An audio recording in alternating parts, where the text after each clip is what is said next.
All right, Kelly, looks like you did your service learning project with the Somali Bantu program. And I'm actually really excited about seeing these images over the years. I've hoped that some students would choose this as their service learning site. And finally, you've come through and delivered for me. So you took a little bit different approach to this, but again, I'm glad that you did it this way, and I think you kind of have two almost distinctly separate series of images, and that's okay for this.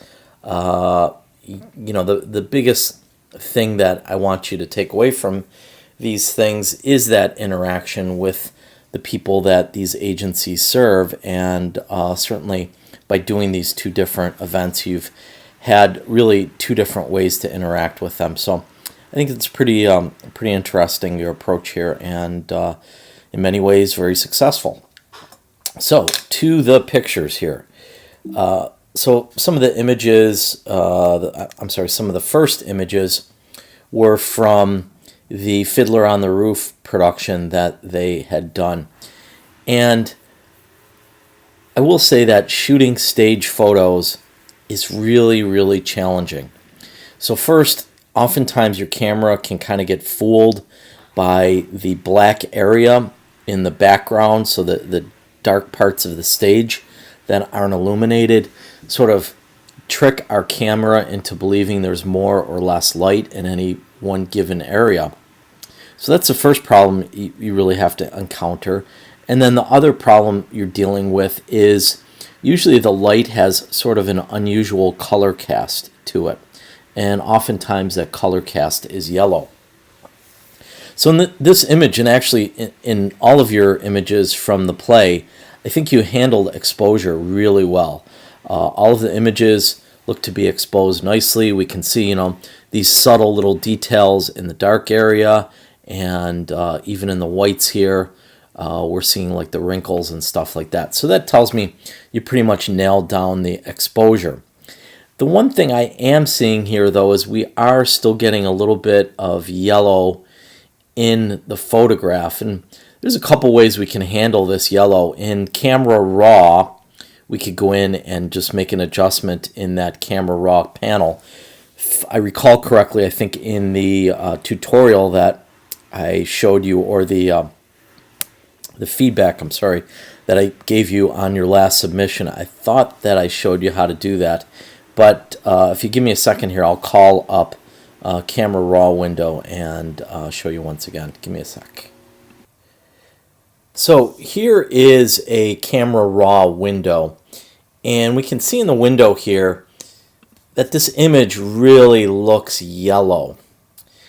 And there's really a couple different ways to solve this in this Camera Raw window.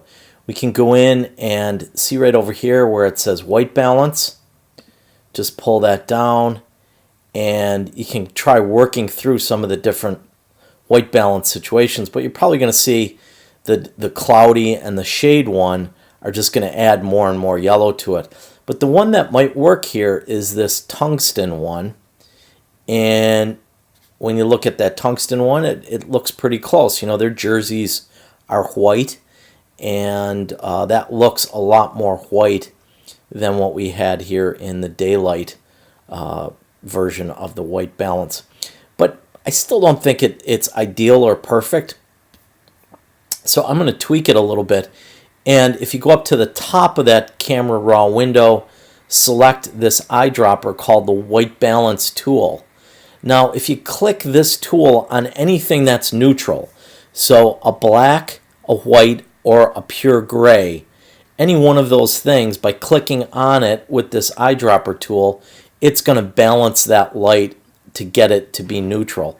So I'm just going to click it on his jersey here, and you can see how that's kind of clicked that in almost perfectly. His skin tones don't look super cold like they did in the tungsten version. Notice how this kind of looks blue and very cold, versus when we click that with the custom white balance, we get the skin tones that look pretty natural there. So that's one way we could handle the white balance situation. We can also handle it by going into your color balance here and then simply going into all the different areas. So we would have to go into our shadows and add a little bit, so you can see how it's just affecting the shadows here, adding some blue to that, which is not really helping the image one way or the other. The midtones probably might be a little bit better, and then I'd be willing to bet anything the highlights here, by adding that blue, is going to clean that up a little bit. And you can see in their shirts now, here's the before and after. It's really gotten rid of some of that yellow cast. And the reason I'm adding blue here is, if you look on this color balance palette, that blue is opposite of yellow. So when we have too much of one color, we add the opposite of it. So green is the opposite of magenta, cyan's the opposite of red, and yellow is the opposite of blue here. So that is the second way we could do that. And then we could also, a little bit more complex way, is we could go into a curves adjustment layer, and then I'm going to select the blue channel, because the blue channel is where the color of yellow and blue basically exists. So just this little pull down, I'm going to go in there, and then I'm going to select this finger with my mouse, and then I'm going to move my mouse over to an area that I want to color balance, and in this case I want to color balance her shirt. And by holding the mouse down and moving that little finger up, you can see how it's changing the color cast in their shirts. So now you can see sort of on this curves adjustment, it's kind of made it more of an arc rather than a straight diagonal line. But again, that's going to clean up that color cast on your images. So as you're working towards your final, you really got to pay attention to that color balance issue, because it pretty much circles through all of your images here. You can see in this image, it's really yellow, and in all of these action shots, it's pretty yellow. Whoops.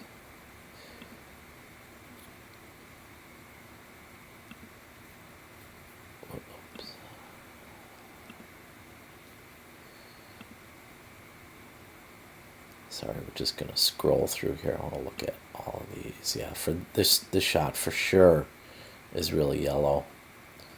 This shot looks pretty neutral. If you look at the whites right here, they look pretty true white in there, so that's not bad. But again, really take a look for that color. Oh, there's another one. So color balance in here is really a huge issue also. And this image, I think, would be a pretty easy one, because we can just, again, hop into that blue channel, select the little finger there, and then hold my mouse down over a white area and drag it to clean it up there. And you can see I've cleaned up that white, and actually maybe I made that image a little bit red, which I can do the same thing in the red channel. And kind of clean that up a little bit too. And this image I'd probably even brighten up a little bit. Something like that. So probably not perfect. Again, ideally something we'd want to do in Camera Raw rather than in the actual Photoshop interface, because we can kind of be a little bit more accurate there. So once we get past that, when we start looking at your images, I think your stage action is really beautiful. Your exposure is great. You seem to capture sort of those beautiful little moments that you have on the stage there. I love this, how it's sort of a little vignette with all these different types of things going on, and you seem to really have a good feel of the right time to push the shutter and capture that decisive moment. One tiny little thing here, you cut off his feet, and I think we'd like to either include those in the frame, or maybe even crop up a little bit higher, or even go like waist up on him. But other than that, really, really excellent photo, and something you definitely can be proud of here. Just going to close this one out a second. Hopefully we're not going to entirely crash. And then photo 3. Really love this image.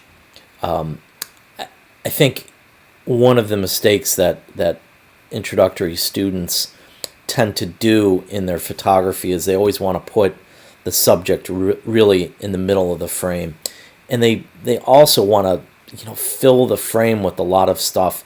Here you're using that negative space in a very compelling way. It draws our eye right to this person right here, but it also sort of gives us sort of this imaginary space that he's looking up to, that we think about God, and there's a certain unknown there that is represented or is metaphoric with all of that black negative space area. So really beautiful job on that photo. Probably my favorite of the group.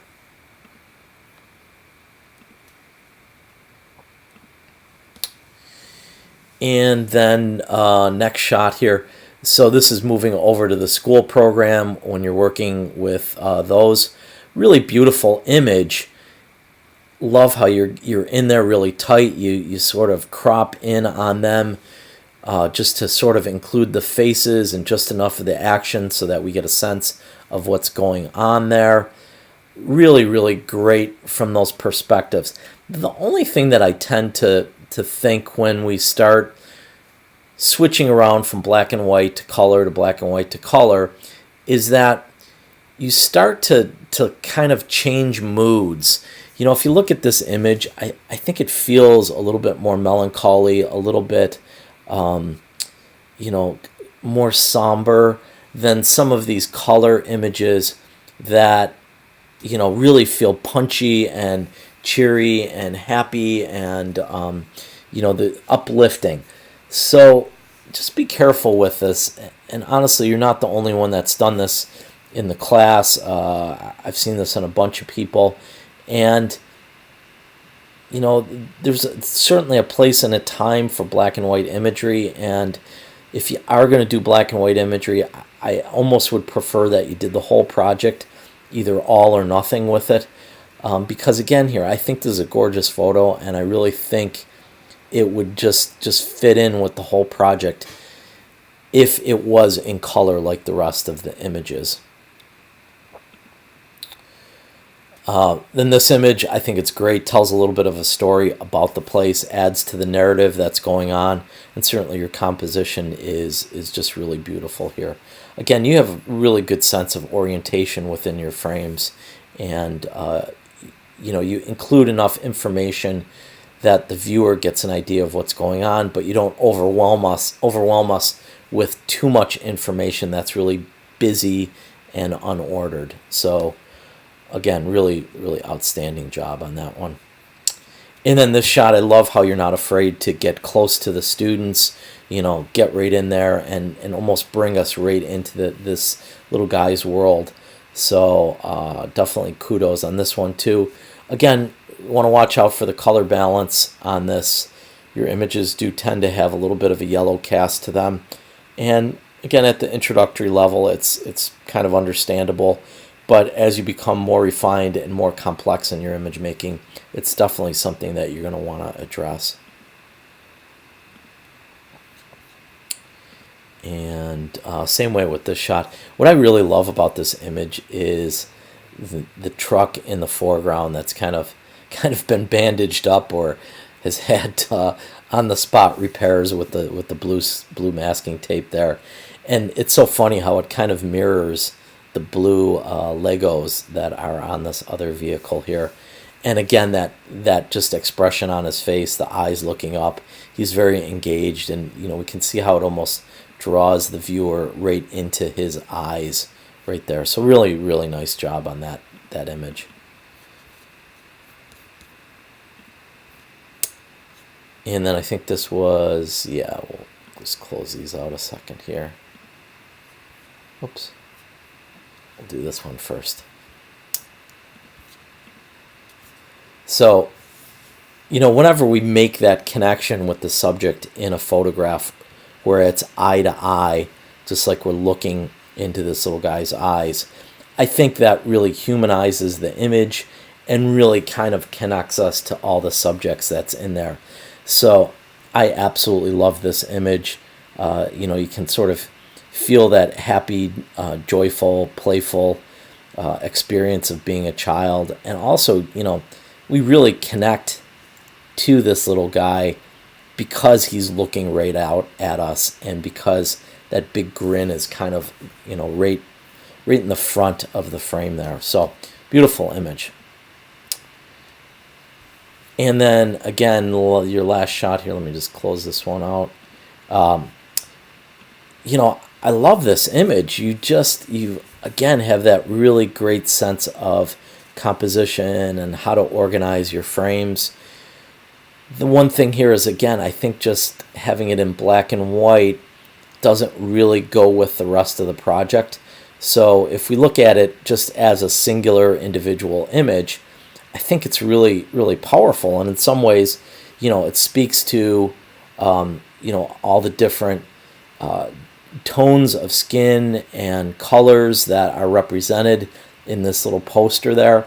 So I think from that perspective, it really works. But when you look at it as a whole body of work, being a cohesive series of images, you throw in the black and white there, and it starts to lose cohesion, and it starts to kind of separate itself stylistically from the other stuff. So you just want to be careful with that. The other thing here is, again, you kind of have a tendency to cut things off at the bottom of the frame. So just be aware. We don't want to cut his toes off sort of in an awkward spot. I would, recommend just pulling back a little bit so we can get just a little bit of space around the edges of his toes there. But all in all here, really great project. Like what you did. Great choice of subject matter, and I hope you really enjoyed and learned something from this experience. So I look forward to seeing the rest of your final project as we wrap up the semester. Good luck with that.